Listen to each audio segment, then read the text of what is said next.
Okay, remember that they are changing my voice. So we're on Proverbs 26, verse 7. Now, people who think that they can magically convince people that I'm frickin', of all things, gay, okay, are obviously fools. And that's one application of Proverbs 26, verse 7, which says, like the useless legs of one who is lame is a proverb in the mouth of a fool. Okay, so these other people, they're not smart enough to obey God through me. So proverbs are useless to them. Now, proverbs are scriptures. So if proverbs as a scripture is useless to them, and it's not helpful to God for them to teach it, then the whole Bible is useless using that same scale. This is part of why no one else should be teaching. It should just be me. Like tying a stone in a sling is the giving of honor to a fool. And this also has to do with that, right? If someone was magically to be given the honor to teach, okay, then they should deserve that honor. But we see that it's compared to tying a stone in a sling. And I've gone over these before, so let me just shoot through this. Like a thorn bush in a drunkard's hand is a proverb in the mouth of a fool. Again, so there's a thorn bush in a drunkard's hand, right? It has martial arts applications in terms of lessons, right? It's not good for that person. Okay, tying a stone, they're not doing anything. They're not moving as a master martial artist. And where else do we see proverbs, in popular culture, for example? You see it in martial arts, right? Like the Karate Kid or something, or whatever movies, Asian Kung Fu movies that have martial art proverbs in that are for their system and their lifestyles. And you'd be hard-pressed to find any of them that are monotheistic, right? They're Buddhist and other things like that. Okay. And I'm not saying that that's good or bad in this video. That's not what this video is about, Okay. Like an archer who wounds at random is one who hires a fool or passerby. Again, God did not send other people to deliver the message of God. Okay, and you should know that without being told. I should have to explain to you why Joel Osteen isn't right with God, that all the churches, mosques, and synagogues aren't right with God. You should already know that. Just because some of them mean more well than others doesn't mean that any of them are doing the right thing. And you should know that already. No offense to anybody, these are the facts. So no offense other than the offense that God intended. Verse 11. As a dog returns to his vomit, so fools repeat their folly. Now, as much as I hate to explore this one, it's very key here, right? You see the poison, you see the polluted well, okay, vomit. So the a boiling lake of excrement is how hell is defined. We see that the water that was given to the enemy turns into hot coals on their heads. We see in Isaiah 34, okay, a burning lake of streaming sulfur, right? Streaming sulfur, burning sulfur. We see here where it talks about the vomit and the polluted well. We know the righteous who give way to the wicked, okay, are like a muddy spring or a polluted well. Okay. Like a maniac, who go down to verse 18, like a maniac shooting flaming arrows of death is one who deceives a neighbor and says that they were only joking. Okay. So again, there's ingredients, there's components, there's elements, right, and of the characteristics of hell, right, of hell, and the characteristics of hell, and make it harder for me to articulate, because these people are Babylon, baby-line, immature people. They don't believe in bravery, they believe in embracing their fear. They don't believe in embracing wisdom, they believe in embracing folly, and so on and so forth, right? They are Satanists, Luciferians, okay? They believe in ceremony instead of actually doing the right thing. They believe in psychology instead of reality. And fantasy, Pharisee, fairy, nonsense instead of manning up.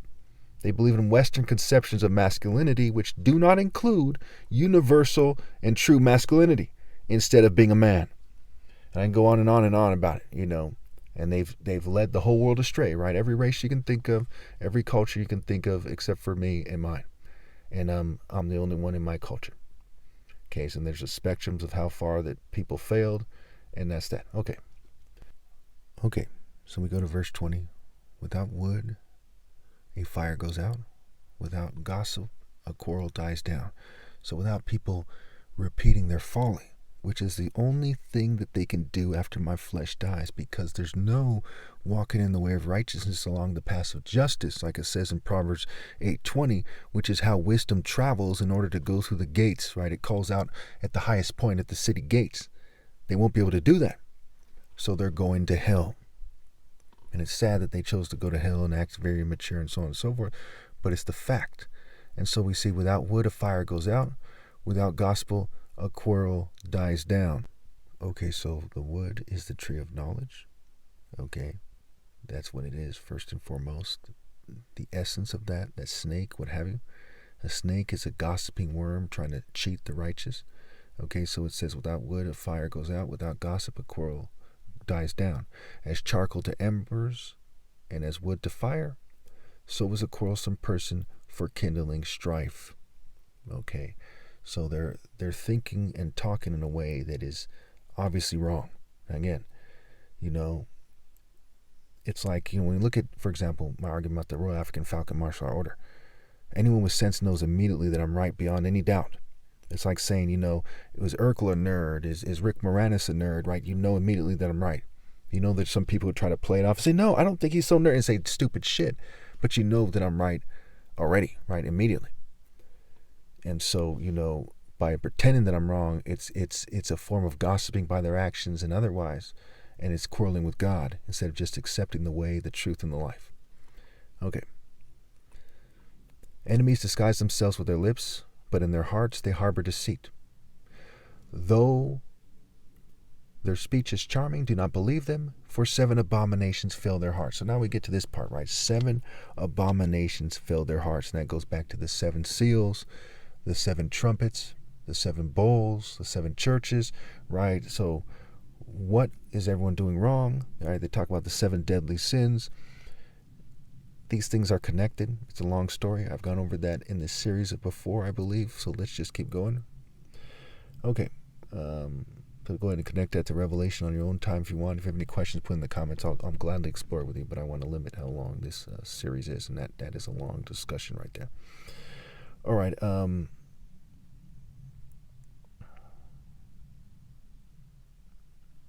Okay. I think I skipped over, like a coating of silver dross on earthenware are fervent lips with an evil heart. Enemies disguise themselves with their lips, but in their hearts they harbor deceit. Though their speech is charming, do not believe them, for 7 abominations fill their hearts. So it's a coating of earthenware, right? It's earth, right? And the earth is what is, going to be destroyed. Isaiah 24, Isaiah 34, and we see it in Revelation as well. Again, that goes back to what I said earlier about, put in the comments if you want to discuss it. Okay, so their malice may be concealed by deception, but their wickedness will be exposed in the assembly. Whoever digs a pit will fall into it. If someone rolls a stone, it will roll back on them. Okay, and it goes back to the boundary stone, right? It says, do not remove an ancient boundary stone. Okay, and that has to do with the Royal African Falcon Martial Art Order. I mean, look at it, Genesis 10, right?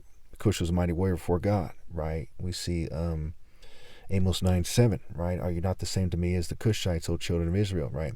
We see in Exodus 15:3, the Lord is a warrior, the Lord is his name. Exodus 3:14, I am who I am, right? Go tell the Jews that I am has sent me to you. I am who I am that I am, right? So who are you in reality, right?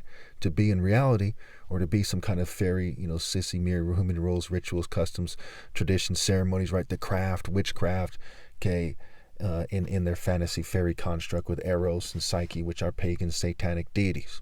Okay, look them up. All right. A lying tongue hates those it hurts, and a flattering mouth works ruin. See, there you go, right? If you lie and you live in a fantasy life, you're destroying yourself. That's what Cronus, Saturn, what have you, stands for, right? They stand for in the Greco-Roman mysteries is somebody who devours the spirits and the hopes and the worthwhile, the possibility of a worthwhile life from their own children, from their families and themselves, right? Just for power and greed and so on and so forth, right? So, he's the father of Zeus in their mysteries, and they swallow Zeus in them, and, his wife convinces him to swallow something that causes him to throw up Zeus and his siblings, like Poseidon and Hades and what have you.